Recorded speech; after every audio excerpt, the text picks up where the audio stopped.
അമ്മയ്ക്കും ഈശോയ്ക്കും കോടാനുകോടി നന്ദി. അതോടൊപ്പം തന്നെ ഞാൻ ക്ഷമയും ചോദിക്കുന്നു സാക്ഷ്യം പറയാൻ വൈകിയതിന്. എൻ്റെ പേര് റോസ്മേരി.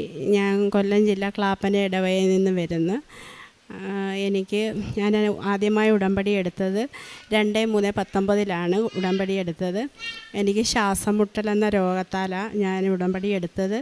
അന്ന് തൊട്ട് ഉടമ്പടി എടുത്തതിൽ പിന്നെ ഞാൻ നേർച്ച വസ്തുക്കൾ ഉപയോഗിച്ചതിൽ പിന്നെ എനിക്ക് ഇന്ന് വരെ ശ്വാസം മുട്ടലെന്ന് പറയുന്ന ഒരു അസുഖം ഉണ്ടായിട്ടില്ല.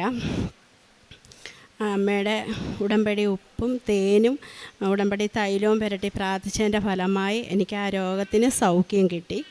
ഒന്നാമത്തെ നിയോഗം. രണ്ടാമത്തത്, എനിക്ക് നട്ടലിന് ഒരു പ്രശ്നം വന്ന് നട്ടൽ വേദനയായിട്ട് ഹോസ്പിറ്റലിൽ കൊണ്ടുപോയി MRI സ്കാൻ ചെയ്തപ്പം നട്ടലിലോട്ട് നരമ്പ് കയറി ഇരിക്കുന്നതിന് ഓപ്പറേഷൻ ചെയ്യണമെന്ന് പറഞ്ഞ് അങ്ങനെ ഓപ്പറേഷന് വേണ്ടി പോകാനെല്ലാം ഒരുങ്ങിയിരുന്നപ്പം ഞാൻ അമ്മയുടെ ഉടമ്പടി തൈലവും ഉപ്പും തേനും ഉപയോഗിച്ച് സാക്ഷ്യങ്ങളും കേട്ടുകൊണ്ട് എപ്പോഴും ഇവിടുത്തെ അച്ഛൻ്റെ ഓരോ ഇത് കേട്ടുകൊണ്ടിരുന്നതിൻ്റെ ഫലമായിട്ട് എനിക്ക് ഓപ്പറേഷൻ ഇല്ലാതെ 6 മാസം ഞാൻ വെയിറ്റ് ഇട്ട് കിടന്ന് എനിക്കത് രോഗസൗഖ്യം കിട്ടി.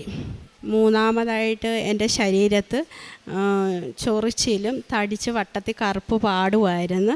അങ്ങനെ കുറേ ഡോക്ടർമാരെ കണ്ട് അവർ പറഞ്ഞു ഇത് പെട്ടെന്നൊന്നും മാറുന്ന അസുഖമല്ല, വർഷങ്ങളെടുക്കും എന്ന് പറഞ്ഞു. ഞാൻ ഉടമ്പടിയിലായതുകൊണ്ട് തന്നെ ഞാൻ ഉടമ്പടി നേർച്ച വസ്തുക്കൾ ഉപയോഗിച്ച് ഞാൻ എൻ്റെ അമ്മ മാതാവിനോട് പറഞ്ഞു, മാതാവേ എനിക്ക് ഈ ചൊറിച്ചിലോ എനിക്ക് ഈ രോഗമോ ഉണ്ടാകരുത്. എൻ്റെ ശരീരം മുഴുവനും കറുത്ത പാടായി.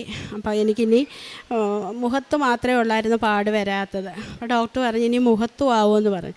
ഞാൻ അമ്മയോട് പറഞ്ഞു, അമ്മേ എൻ്റെ ശരീരത്ത് മുഴുവനും പാടായി, പക്ഷേ മുഖത്തും കൂടി ഇനി പാടായ എനിക്ക് സഹിക്കാൻ പറ്റത്തില്ല അമ്മ, അതുകൊണ്ട് എനിക്ക് ഈ രോഗത്തിന് സൗഖ്യം തരണമെന്ന് പറഞ്ഞു. പിന്നെ ഇന്ന് വരെ എനിക്ക് ഈ രോഗം ചൊറിച്ചിലോ അല്ലെങ്കിൽ ആ കറുത്ത പാടോ വന്ന എല്ലാ പാടുകളും ഇന്ന് ശരീരത്തുനിന്ന് അമ്മ മാതാവ് എനിക്ക് മാറ്റി തന്ന് അമ്മയുടെ ഉടമ്പടി തൈലം ഉപയോഗിച്ചതിൻ്റെ ഫലമായിട്ടാണ്. അപ്പോൾ എൻ്റെ മോന് മെഡിക്കൽ എടുത്തപ്പം, ഇതെൻ്റെ മോന് അലോഷ്യസ്, മെഡിക്കൽ എടുത്തപ്പം മഞ്ഞപ്പിത്തമാണെന്ന് കണ്ട് അന്നേരം ഞാൻ ഇവിടെ കൊണ്ടുവന്ന് ജോസഫ് അച്ഛനെ കൊണ്ട് പ്രാർത്ഥിച്ചതിൻ്റെ ഫലമായിട്ട് അച്ഛൻ കാശ് രൂപവും കൊടുത്ത് മെഡിക്കൽ പോയി എടുത്ത് അത് മെഡിക്കൽ പാസ്സായി. വിസയും ടിക്കറ്റും വന്ന് 16-ാം തീയതി എൻ്റെ മോൻ പോവുക. ഞാൻ ഉടമ്പടിയെ വെച്ച നിയോഗമായതുകൊണ്ട് സാക്ഷ്യം പറയുന്നത്. പിന്നെ പ്രേക്ഷിത പ്രവർത്തനമായിട്ട് ചെയ്യുന്നതിന് പത്രം മേടിച്ച് എല്ലായിടവും കൊണ്ടുപോയി കൊടുക്കും. അവിടെ അവരെന്നോട് ഞാൻ എല്ലാവരോടും പറയും രോഗത്തെക്കുറിച്ച്. എൻ്റെ രോഗം കൂടുതലും ആൾക്കാർക്ക് അറിയാം അവിടെയുള്ള.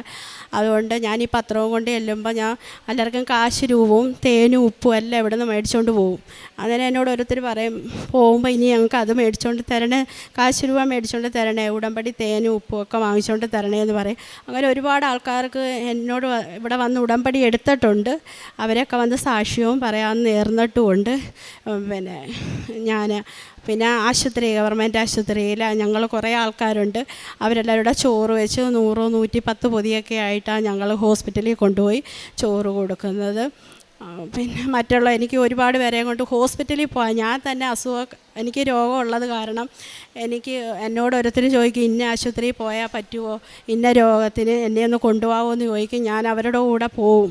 എനിക്ക് അവരുടെ കൂടെ പോയി ഞാൻ രാത്രി ചിലപ്പോൾ 8 മണിയൊക്കെ ഡോക്ടർമാരെ കണ്ടിട്ട് വരാം. എൻ്റെ വീട്ടിൽ പറയും ആരെങ്കിലും ഡോക്ടർമാരെ കാണാൻ പോകാൻ വിളിച്ചാലൊക്കെ ഞാൻ സന്തോഷത്തോടു കൂടി അവരുടെ ഒപ്പം പോയി എനിക്ക് അവരെ കൊണ്ടുവന്ന് കാണിച്ചിട്ട് വരാനും. പിന്നെ എനിക്ക് ആശുപത്രികളിൽ ഞാൻ ഇപ്പം ഈ കഴിഞ്ഞ ആഴ്ച തന്നെ ഞാൻ ഹോസ്പിറ്റലിലായിരുന്നു. അപ്പോഴും എനിക്ക് ഒരുപാട് രോഗികളെ അവിടെ കണ്ട് എനിക്ക് കാല് പഴുത്തതും എല്ലാമായിട്ട് എനിക്ക് അവരെ പ്രാർത്ഥിക്കാം. ഞാൻ അവരെ മുട്ടുകുത്തി നിന്ന് ആ കാലെ ഉടമ്പടി തൈലം തേച്ച് കൊടുത്ത് പ്രാർത്ഥിച്ച് അവരും പറഞ്ഞിരിക്കുവാ ഇവിടെ വരാമെന്നും സാക്ഷ്യം പറയാമെന്നും ഒക്കെ നേർന്നിട്ടുണ്ട് അവർ. അതിനെല്ലാം തന്ന അമ്മ മാതാവിന് ഈശോയ്ക്കും കോടാനുകൂടി നന്ദി അർപ്പിക്കുന്നു. എന്നെ ഇത്രത്തോളം നടത്തിയ അമ്മയ്ക്കും ഈശോയ്ക്കും ഇനിയുള്ള ജീവിതത്തിലും അമ്മ ഞങ്ങളെ മുന്നോട്ട് നടത്തണമെന്ന് പ്രാർത്ഥിച്ചുകൊണ്ട് എൻ്റെ ഈ സാക്ഷ്യങ്ങളെല്ലാം ഞാനിവിടെ അൾത്താരയിൽ സമർപ്പിക്കുന്നു. യാക്കോബ് 5:15 വിശ്വാസത്തോടെയുള്ള പ്രാർത്ഥന രോഗിയെ സുഖപ്പെടുത്തും. കർത്താവ് അവനെ എഴുന്നേൽപ്പിക്കും. അവൻ പാപങ്ങൾ ചെയ്തിട്ടുണ്ടെങ്കിൽ അവിടുന്ന് അവന് മാപ്പ് നൽകും. റോസ്മേരി എന്ന ഈ സഹോദരിയും മകനോടൊപ്പം ചേർന്ന് ഉടമ്പടി ജീവിതത്തിൽ ലഭിച്ച രോഗസൗഖ്യങ്ങളെയും മകന് ലഭിച്ച മെഡിക്കൽ ഫിറ്റ്നസ്സിനെയുമാണ് അമ്മയുടെ തിരുസന്നിധിയിൽ സന്തോഷത്തോടെ സാക്ഷ്യപ്പെടുത്തിയത്.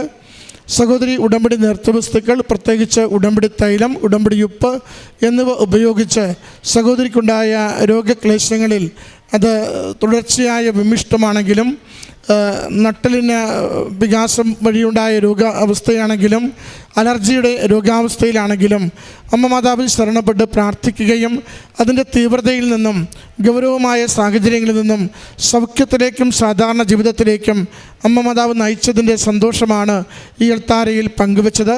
അതോടൊപ്പം മകന് മെഡിക്കൽ ഫിറ്റ്നസ് ലഭിക്കുവാൻ വേണ്ടിയുള്ള നിയോഗവും അമ്മയുടെ കരങ്ങളിൽ സമർപ്പിച്ച് പ്രാർത്ഥിക്കുകയും അത് സാധിച്ചു കിട്ടിയതിനെയും സന്തോഷത്തോടെ നന്ദിയോടെ സാക്ഷ്യപ്പെടുത്തി. അതോടൊപ്പം മറ്റുള്ളവർക്ക് വേണ്ടി ചെയ്യുന്ന കാരുണ്യ പ്രവൃത്തികളെയാണ് വാക്കുകളിലൂടെ സഹോദരി പങ്കുവച്ചത്. നാം ദൈവസ്നേഹത്തോടു കൂടി മറ്റൊരാൾക്ക് ചെയ്യുന്ന ഏതൊരു നല്ല പ്രവൃത്തിയും അത് നമ്മുടെ തന്നെ ഉടമ്പടി ജീവിതത്തെ ബലപ്പെടുത്തുന്നു, നമ്മുടെ തന്നെ ആത്മീയ ജീവിതത്തെ കൂടുതൽ വിശുദ്ധീകരിക്കുന്നു.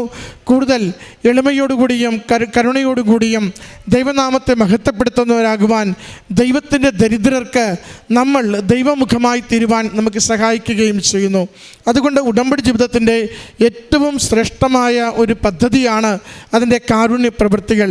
ആരെങ്കിലും ചോദിക്കുന്നത് കൊണ്ടല്ല, മറിച്ച് അറിഞ്ഞ് ദൈവസ്നേഹത്തോടു കൂടി മറ്റുള്ളവരുടെ നന്മകൾ ആഗ്രഹിച്ചുകൊണ്ട് എളിയവരെ സഹായിക്കുവാൻ, അവശർക്ക് കൂട്ടാകുവാൻ, രോഗികൾക്ക് സംരക്ഷണമാകുവാൻ നമ്മൾ നിരന്തരം ശ്രദ്ധിക്കുമ്പോഴാണ് ഉടമ്പടി ജീവിതം അതിൻ്റെ നല്ല അർത്ഥത്തിൽ നമ്മൾ ഓരോരുത്തരും ജീവിക്കുന്നവരാവുക.